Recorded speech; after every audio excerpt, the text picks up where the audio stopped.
বালুরঘাট শহরের চকভৃগু ডাকরা মহন্তপাড়া এলাকায় এক বৃদ্ধার রহস্যজনক মৃত্যুকে ঘিরে চাঞ্চল্য ছড়িয়েছে।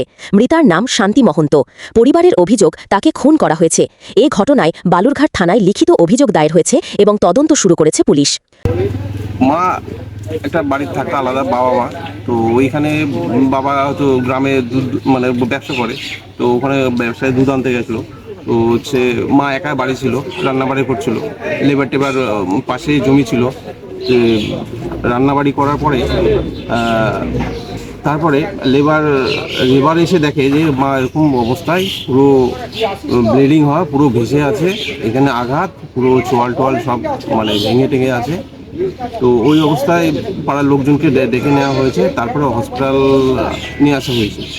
এনে কিছুক্ষণ ছিল, ভালো ছিল, তারপরে হঠাৎ করে পরিবার সূত্রে জানা গিয়েছে, পারিবারিক অশান্তির জেরে কিছুদিন আগে একটি ফাঁকা বাড়িতে বসবাস শুরু করেছিলেন বৃদ্ধা দম্পতি। মঙ্গলবার সন্ধ্যায় ওই বাড়িতে শান্তি মহন্তকে রক্তাক্ত অবস্থায় পড়ে থাকতে দেখেন এক নির্মাণ শ্রমিক।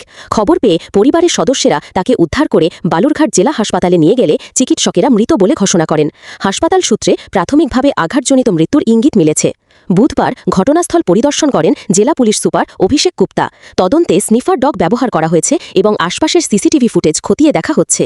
পরিবারের অনুমান, চুরির উদ্দেশ্যে বাড়িতে ঢুকে কেউ হামলা চালিয়ে থাকতে পারে। তো আমি ইতিরকম টোটো চালাই, তখন আমি টোটো নিয়ে এসে দেখি ওখানে বাড়িতে সব গণনা হচ্ছে। তখন হসপিটাল থেকে খবর গেল যে মারা গেছে। তখন আমরা হসপিটালে আসতে পারিনি। তখন এখানে হসপিটাল থেকে আমাদের এই ভাইগুলো আসছিল। হসপিটাল থেকে বলতেছে যে ওটাতে তো হসপিটাল থেকে বলছে যে ওটা কোনো আঘাত করা, মানে চোট লাগা, পড়ে যায় না। এরপরে তখন আমরা প্রশাসনের কাছে যাই যে এর আগে দুবার নাকি আমাদের ওই দিদির বাড়িতে চুরি হয়েছে, বুঝলেন।